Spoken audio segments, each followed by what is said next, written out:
우리에게 주신 하나님의 말씀은 로마서 9장 23절과 24절 말씀입니다. 또한 영광받기로 예비하신 바 긍휼의 그릇에 대하여 그 영광의 풍성함을 알게 하고자 하셨을지라도 무슨 말을 하리요? 이 그릇은 우리니 곧 유대인 중에서 뿐만 아니라 이방인 중에서도 부르신 자니라. 아멘. 오래전 코미디언이 이런 유행어를 남겼습니다. 인천 앞바다에 사이다가 떴어도 컵이 없으면 못 먹습니다. 사랑하는 성도님, 아무리 사이다가 많아도 컵이 없으면 마실 수 없답니다. 준비되지 않으면 할 수 없음을 이야기하는 것입니다. 하나님께서 우리에게 한없는 은혜를 부어주셔도 우리가 그 은혜를 받을 준비가 되지 않았다면 우리는 누릴 수가 없습니다. 하나님의 넘치는 은혜를 부유하심을 체험하기 위해서 우리는 어떤 마음의 그릇을 준비해야 하는지 말씀을 통해 생각해 보고자 합니다.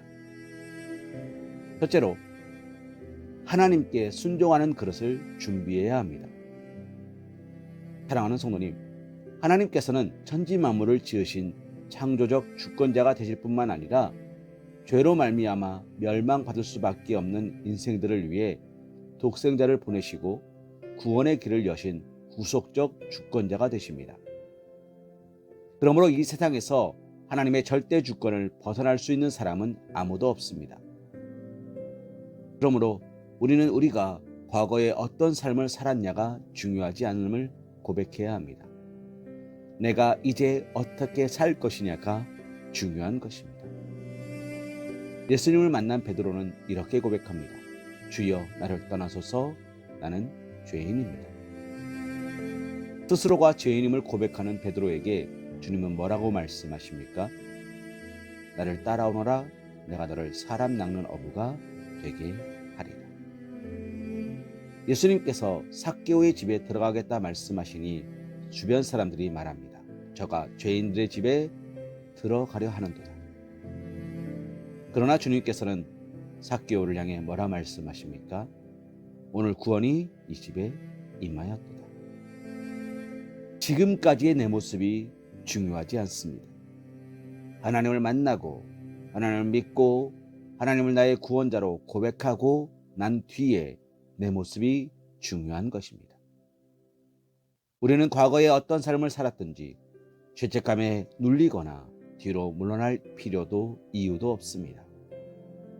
절대 주권자가 되시는 하나님께서 예수 그리스도의 십자가 대속의 은혜로 우리를 용서해 주시고 사랑하는 자녀로 받아 주셨기 때문입니다.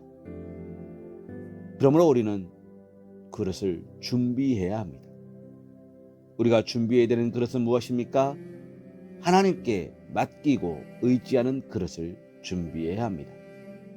하나님께서는 이스라엘 백성들이 출애굽하여 가나안 땅에 이르기까지 구름 기둥과 불 기둥으로 인도하셨으며 만나와 메추라기로 먹이셨고 의복이나 신발이 닳지 않게 하셨습니다. 하나님께서는 이스라엘을 위해 가나안 땅을 예비하신 것처럼 그리스도인들을 위해 하늘나라를 예비해 놓으셨습니다. 성경은 너희 성도들아 여호와를 경외하라. 그를 경외하는 자에게는 부족함이 없으리로다. 만군의 여호와여, 주께 의지하는 자는 복이 있나이다 라고 기록하고 있습니다. 사랑하는 성도님, 하나님은 우리의 삶의 현장에서 우리의 모든 필요를 알고 계시고 채우시고 역사하신다는 것입니다. 때에 따라 먹이시고 입히시는 하나님, 힘들고 어렵고 피곤하고 낙심되고 절망되는 광야에 있었으나 이스라엘 백성들은 먹을 것과 마실 것과 입을 것을 염려하지 않았습니다. 그들의 염려가 차오를 때마다 그들은 하나님의 은혜를 노래하는 순간들을 보게 되었습니다. 사랑하는 성도님, 하나님께서는 우리의 영혼과 육신과 우리의 생활 전체를 보고 계시다는 것입니다. 하나님께서는 천지 만물의 운영자이십니다. 그러므로 우리는 하나님께 모든 경영권을 맡기고 의지하는 그릇을 준비해야 하는 것입니다. 마지막으로 우리는 하나님께 감사하는 그릇을 준비해야 합니다. 이스라엘 백성들이 광야에서 먹을 것과 마실 것과 입을 것을 염려하지 않아도 되었지만 그들은 끊임없이 염려함으로 하나님 앞에 범죄하게 됩니다. 하나님은 그 범죄한 이스라엘 백성들을 향하여 끊임없이 묻습니다. 내가 언제까지? 말씀은 하나님을 사랑하는 자, 곧 그의 뜻대로 부르심을 입은 자들에게는 모든 것이 합력하여 선을 이룬다고 기록합니다. 사랑하는 성도님, 좋은 일에는 누구나 감사할 수 있습니다. 하지만 하나님께서는 고난 가운데서도 감사하는 사람에게 더 큰 은혜를 베푸십니다. 광야라는 한복판에서 그들은 먹을 것이 없어 하나님을 원망했습니다. 먹을 고기가 없어 애굽으로 돌아가겠다 이야기했습니다. 그때마다 하나님의 마음은 무너졌습니다. 하나님이 예비하신 가나안 땅을 바라보지 못하고 현실의 조그만 문제 앞에 무너지고 낙심하고 원망하고 쓰러지는 이스라엘 백성들을 보면서 하나님은 그들을 위한 가나안 땅을 치워버리신 것입니다. 사랑하는 성도님, 그러나 여호수아와 갈렙은 그 가나안 땅에 들어갈 수 있었습니다. 이유가 무엇입니까? 모든 상황 속에서 주를 찬양하고 노래하고 감사했습니다. 모든 것을 주님께 맡기고 순종했으며 모든 것을 하나님 앞에 감사함으로 아뢰었습니다. 다윗 왕이 위대한 왕이 될 수 있었던 가장 큰 이유는 그는 날마다 하나님께 감사하는 왕이었습니다. 시작은 화려했으나 나중에 심히 미약한 왕이 있었습니다. 누군지 아십니까? 솔로몬입니다. 그의 시작은 화려합니다. 하나님 앞에 일천문제를 드리고 하나님께 지혜를 얻어서 그는 부귀와 영화도 누리게 됩니다.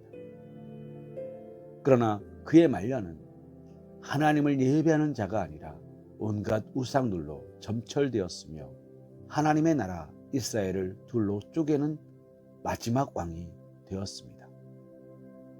사랑하는 성도님, 그 이유가 무엇입니까? 감사가 없었기 때문입니다. 사랑하는 성도님, 우리는 이미 그리스도 안에서 구원을 약속받은 사람들입니다. 우리는 가나안 땅을 향해 나아가는 삶을 살고 있는 것입니다. 그러므로 오늘의 우리의 삶이 광야를 걸어가는 삶이 될 수밖에 없습니다. 그러나 하나님께서 주권자 되어주심으로 우리가 하나님께 순종하고 전지전능하신 하나님을 의지하며 우리의 모든 경영을 하나님께 맡겨드린다면 하나님은 우리를 푸른 초장과 쉴만한 물가로 모든 것이 넉넉하고 풍요로운 것으로 인도하실 것입니다. 우리가 모든 일에 감사하고 하나님 앞에 찬송한다면 모든 것이 합력하여 선을 이루어갈 수 있도록 역사하실 것입니다. 오늘 이 시간 하나님께 예배하는 우리 사랑하는 서광교회 성도님 모두가 이렇게 준비된 그릇 위에 풍성하게 채우시는 하나님의 놀랍고 크신 은혜가 차고 넘치는 삶이 되시기를 주님의 이름으로 기도합니다.